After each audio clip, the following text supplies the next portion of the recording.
Hi, I'm Namulanta Kombo, and I'm excited to tell you that my award-winning podcast, Dear Daughter, returns on the 27th of February for a brand new season. Dear Daughter is a podcast from the BBC World Service, full of personal insight and thoughtful letters of advice. It's a handbook to life for daughters everywhere. So, if you haven't already, catch up with the first season now while you're waiting for season 2. Search for Dear Daughter wherever you get your BBC podcasts.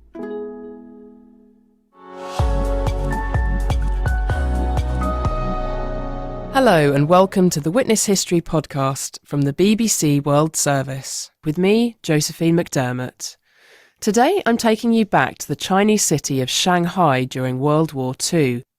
I've been talking to a former foreign resident, 93-year-old Christopher John Huckstep, known as John, who was a child living under Japanese occupation. These were the Easter holiday activities at the school.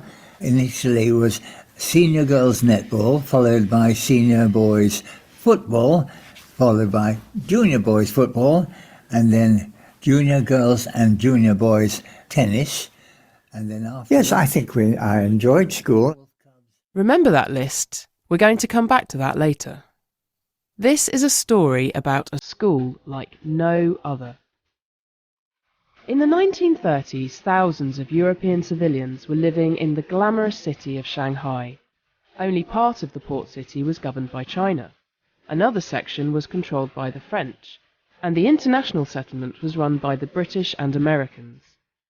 After serving in the First World War, John's father Herbert Huckstep moved to Shanghai in the 1920s to take up a teaching position. There he met John's mother Agnes. They were both teachers, and my father ended up as superintendent of education in the Shanghai Municipal Council, which is responsible for education in the whole of international settlement in Shanghai. In 1937, Imperial Japan, allied with Nazi Germany, invaded Shanghai. As the sounds of war fade into the distance and Japan's armies swing into Shanghai, there comes one of the tensest international situations of the whole war.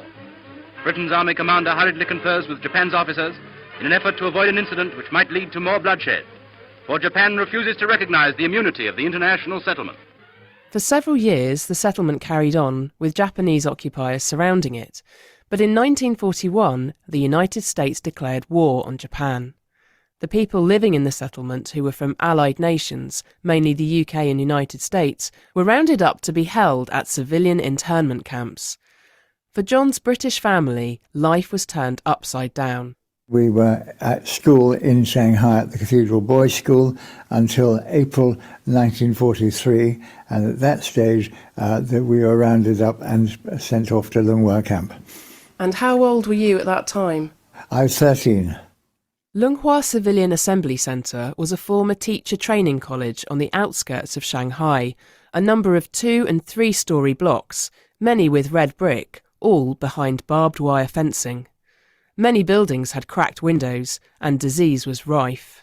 We arrived there in a great bus load. Total, I think, about 2,500 people. What would a typical meal have been like? When we first went, it was entirely ribbon fish and rice, and for breakfast congee, which is a wet rice thing, or cracked wheat. And when we started off, of course, we had a lot of cracked wheat which was full of weevils. Initially we would take the weevils out and put them on the edge of the plate, but later on, because it was protein, we ate them. People basically were really starved. The way the Japanese worked was that if anyone escaped, people in the next bed in their dormitories were immediately hoiked off and taken into Shanghai for what we think was torture in many cases. Paranoid about escape attempts, the Japanese would count the inmates in the middle of the night. We used to have roll call at 2 o'clock in the morning, and we had no heating, and it was below freezing. We used to stand outside our dormitories for sometime an hour, 2 hours, and they used to come and count us all. And it's very close to the Yangtze River, and the wind used to come over quite strongly. We were certainly not well set for clothes. How would you keep warm? Just use everything you had, your blankets, the lot, just to make sure you could survive, really. We had a fair amount of exchange of clothes between different people. After all, we were 2,500 people, so we had quite a variety. We were very much restricted what we could and couldn't do, and we had very much curfews and lights out, and the last post was sounded at 10 o'clock. Now, remember that list at the beginning where John mentioned the activities at school? Well, those actually took place at the camp. Remarkably, in the midst of all this hardship and suffering, John's father set up a school. Looking through the papers from the camp, which John keeps in his attic, he's listing here some of the subjects available at WWII Academy, as they called it. But not even regular lessons. These were just the evening classes for adults. French, advanced, there was shorthand, there was Russian, Spanish, and English. We were able to actually start a school after 3 months. Chinese Mandarin for beginners, followed by Chinese Mandarin for advanced. There was a part of the camp, my father set up this school. We were very lucky, although we had 350 children, we had probably as many as 300 people who were prepared to teach. This was no casual endeavour.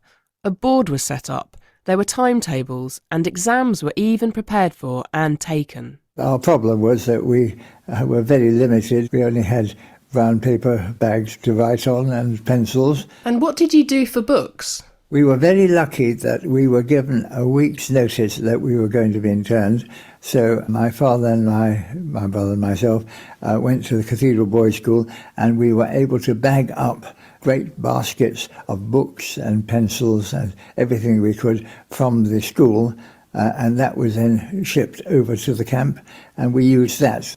There was a very considerable shortage of textbooks, and they had to be passed around from one to another. But we were lucky enough, I think, because we had a very good group of teachers, some of whom were missionaries, and of course they basically didn't need textbooks. They just taught from the top of their heads. What kind of subjects would you have been studying? I was studying most of the ones that you would expect, mathematics and Latin.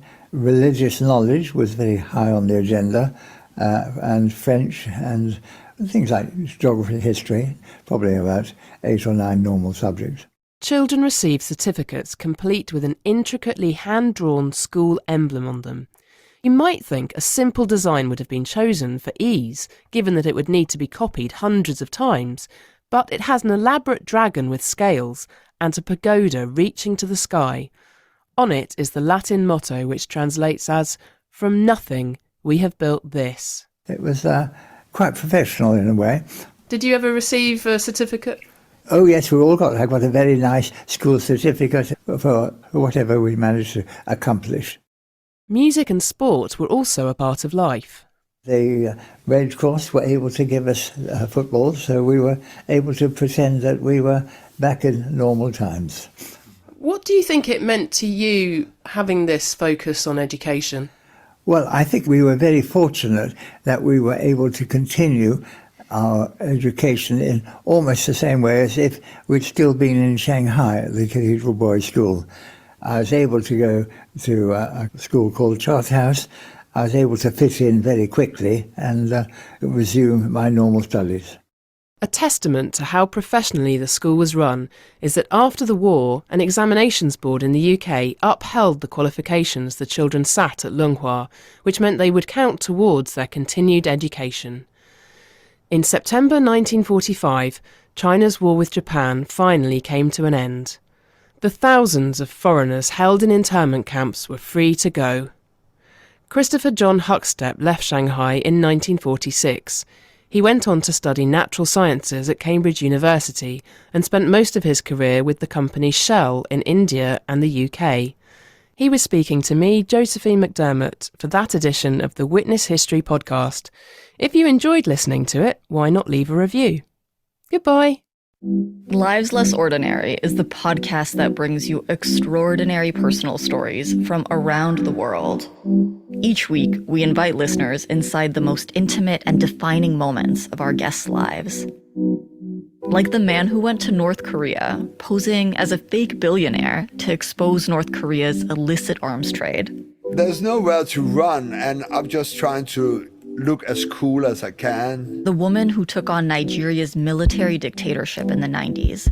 Her father is believed to have won the presidency in a democratic election, but he'd been imprisoned by the regime. He was doing an interview with the BBC just as he was being arrested. And you could hear in his voice this sense that the problems that he was facing were going to be easily resolved, but he never came out alive. And the boxing champion who spent his teen years on the run from the law with his father. I don't ask questions, I just do. Come on, I need you guys to pack up your bags. We get fake IDs. Into Mexico we go. For more incredible stories like these, search for Lives Less Ordinary from the BBC World Service. Find it wherever you get your BBC podcasts.